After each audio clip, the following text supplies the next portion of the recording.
Une quarantaine de structures publiques et privées, toutes impliquées dans l'enseignement supérieur et la recherche scientifique ainsi que l'innovation, étaient récemment en atelier à Bingerville. C'est un atelier sur l'opérationnalisation des pôles de compétences dans le dispositif de recherche et d'innovation en Côte d'Ivoire. Il avait pour but, entre autres, de faire connaître aux parties prenantes l'environnement législatif et réglementaire des pôles en général et des pôles de compétences en particulier. Le commentaire est signé Mon Désir Nascimento.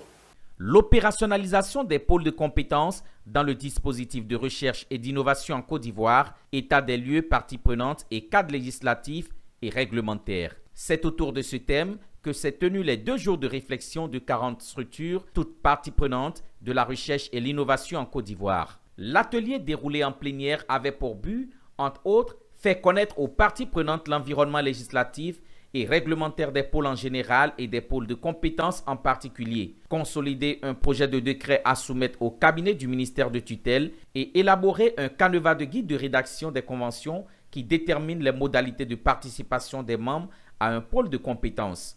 À l'ouverture des travaux, Dr Bamba Siakaba-Telemi, représentant le ministre de l'Enseignement supérieur et de la Recherche scientifique, a salué l'organisation de cet atelier et appelé les participants à aborder les problématiques capitales liées au fonctionnement des dispositifs essentiels de la recherche scientifique. Aujourd'hui, il y a une loi qui a été votée, c'est la loi 2023-429 du 22 mai 2023.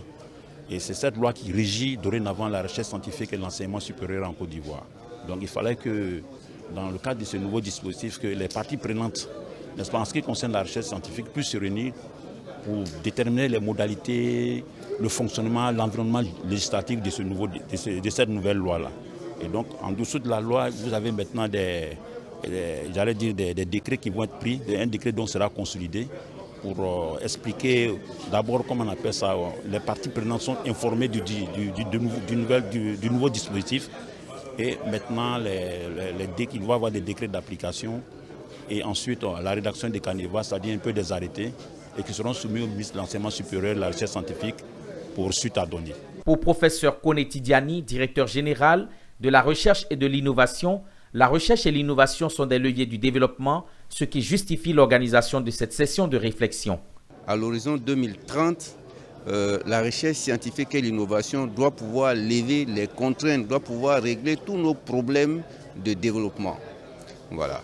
Maintenant, comment est-ce que la recherche arrive à être le levier du développement d'un pays? Vous savez, quand on pratique l'activité de recherche, on aboutit à des résultats. Lesquels résultats peuvent être traduits en des innovations. Et c'est ces innovations-là qui, par leur application, vont créer des richesses. Il faut souligner qu'on assiste à une restructuration du dispositif de l'enseignement supérieur, de la recherche scientifique et de l'innovation depuis mai 2023, avec l'adoption de la loi 2023/429 du 22 mai 2023 relatif à l'enseignement supérieur, à la recherche et à l'innovation.